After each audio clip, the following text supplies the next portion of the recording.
এটা কি বিশ্বাস করা যায়? আনন্দবাজার পত্রিকার একটি নিউজ দেখে আমি সত্যি অবাক হয়ে গেলাম যে তারা বলছে জামাত ইসলাম সরকার গঠন করবে। তবে চলুন দেখে আসি আসলেই কি বলছে আনন্দবাজার পত্রিকা।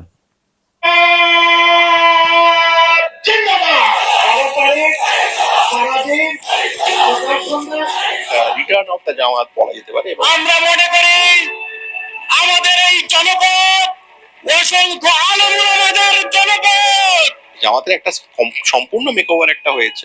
ময়মনসিংহের অঞ্চল ইসলামী আন্দোলনের পিছিয়ে পড়া কোনো অঞ্চল নয়। আদতে লক্ষ্যটা হচ্ছে ইসলামী শরীয়তটাকে আমাকে এস্টাবলিশ করতে হবে। আজাদি না গোলামি, আজাদি না গোলামি। এই 26-এর 12 ফেব্রুয়ারি নির্বাচনে কি হতে চলেছে? বিপ্লবের মাস অতীত, দেওয়ালে দেওয়ালে এখন ভোটের গ্রাফিতি। বাংলাদেশ পরিবর্তন হতে চলেছে, এটাই তার নমুনা। মুসলিম জনসংখ্যা নিরিখে চতুর্থ বৃহত্তম দেশের ভোট। সে দেশে এই প্রথম জয়ের গন্ধ পাচ্ছে ইসলামীয় আদর্শে বিশ্বাসী দল জামাতে ইসলামী। জামাত 1941 সালে, মানে ভারতীয় উপমহাদেশ বলতে গেলে যা বোঝায়, 1941 সালে জামাত ইসলামী সেইটা মানে এস্টাবলিশড হয়, ফাউন্ডেড হয়। এটা মৌলানা সৈয়দ আবুল আলা মওদুদি, মূলত উনি ঔরঙ্গাবাদের লোক ছিলেন। পরে উনি লাহোরে চলে যান। যদিও উনি এই 40-এর দশকে এই পাকিস্তান আন্দোলনের বিরোধী একটা ভূমিকা নিয়েছিলেন। যে উনি, ওনার মূল বক্তব্য ছিল যে ইসলামে জাতীয়তাবাদের কোনো ব্যাপার নেই, ইসলাম একটা আন্তর্জাতিক একটা ধর্ম। ফলে মুসলিম লীগের পাকিস্তানের পক্ষে উনি ছিলেন না। কিন্তু ফাইনালি যতদিন আর কি দেখলেন যে ওইটা দিয়ে খুব একটা বেশি কিছু হচ্ছে না, অলরেডি পাকিস্তানটা হবেই, তো তারপরে উনি চলে গেলেন আপনার লাহোরে, পাকিস্তানে চলে গেলেন। পাকিস্তানে যে জামাত ইসলামী আর বাংলাদেশের জামাত ইসলামী, যে তারা মনে করে যে আমরা যেহেতু মুসলিম প্রধান দেশে আছি, সেই জন্য এখানটায় আমরা কোনো সেকুলার আইন মানবো না, আমরা এখানে ইসলামী শরীয়ত আইনটাকে কায়েম করব। ভারতে অজ্ঞাতবাসী হাসিনা, দেশ ছাড়া আওয়ামী লীগের শীর্ষ নেতৃত্ব। স্বাধীন বাংলাদেশের ইতিহাসে মুজিবের দল এই প্রথম ভোটে লড়তে পারছে না। লড়াই মূলত বিএনপি আর জামাতের মধ্যে। আর রয়েছে হাসিনা বিরোধী ছাত্র যুব আন্দোলন থেকে উঠে আসা দল ন্যাশনাল সিটিজেন্স পার্টি বা এনসিপি, যারা জামাতের সঙ্গেই জোট বেঁধেছে। বেশ কিছু প্রাক নির্বাচনী সমীক্ষা বলছে 33 থেকে 34% ভোট পেতে পারে বিএনপি। জামাতের ঝুলিতে যেতে পারে 29 থেকে 33%।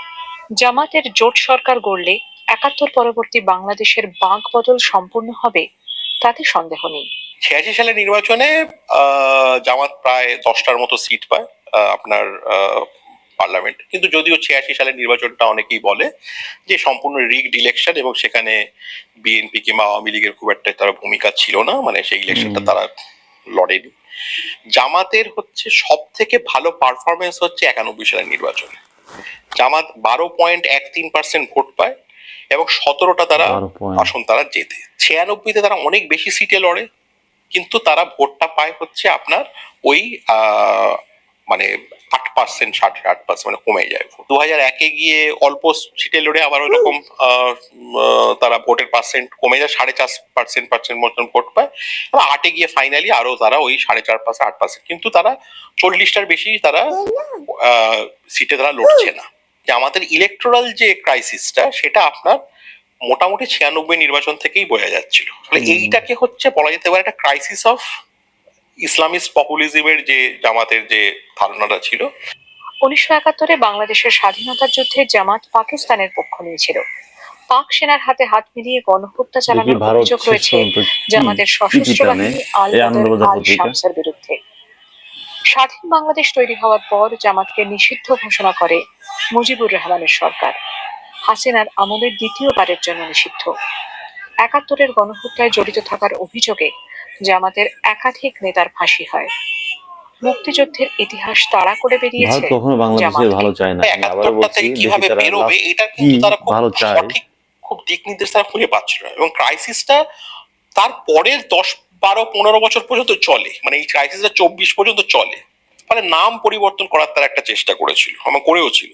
জামাত ইসলামী বাংলাদেশ আগে লেখা হতো, নির্বাচন কমিশনের রেজিস্টার্ড যে দলটা ছিল। পরে এটাকে বাংলাদেশ জামাত ইসলামী করে যে দেশের জাতীয়তাবাদটাকে নিয়ে আসার জন্য, মানে এগুলো খুব টোকেন চেঞ্জেস, কিন্তু এটার মধ্যে একটা ওরা চেষ্টা করছিল, ওদের মধ্যে দলের মধ্যে বিতর্ক ছিল।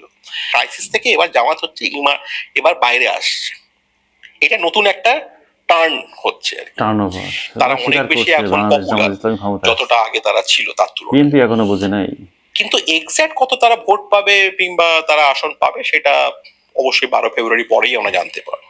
আমার সঙ্গে যখন তারা আলোচনা করে, তারা একটা জিনিস বলে, ওরা বলছে যে আমরা চাই যে খালেদা জিয়া মারা গেলেই বিএনপিটা ভেঙে যাবে, ওটা ওটা কোলাপস করবে আজ নয় কাল, তার মধ্যে কোনো আইডিওলজিক্যাল কনফিডেন্স নেই, এবং আমরা তখন এই যে ভারত বিরোধী একটা 40%-এর বিএনপির একটা সাপোর্ট বেস, এইটাকে আমরা তখন ক্যাপচার করতে পারবো। এবং আপনি ওই 12-13%-এর বাধাটা যে আমরা টপকে উঠতে পারছি না, আপনি বলছেন 8, 8:30 চলি, তারপর 4:30 নেমে 5-এর নিচে চলে এসেছি, এইটা আমরা তখন পারবো যদি Cover করতে খালেদা জিয়া পারবো। মারা যায়। নাও দ্য কোয়েশ্চেন ইজ যে এই 26-এর 12 ফেব্রুয়ারি নির্বাচনে কি হতে চলেছে। অভ্যুত্থান পরবর্তী বাংলাদেশে মুক্তিযুদ্ধের রোম্যান্টিসিজম ম্লান হয়েছে। যাই বলবে বলুক, জামাত ইসলাম ক্ষমতায় আসছে ইনশাল্লাহ।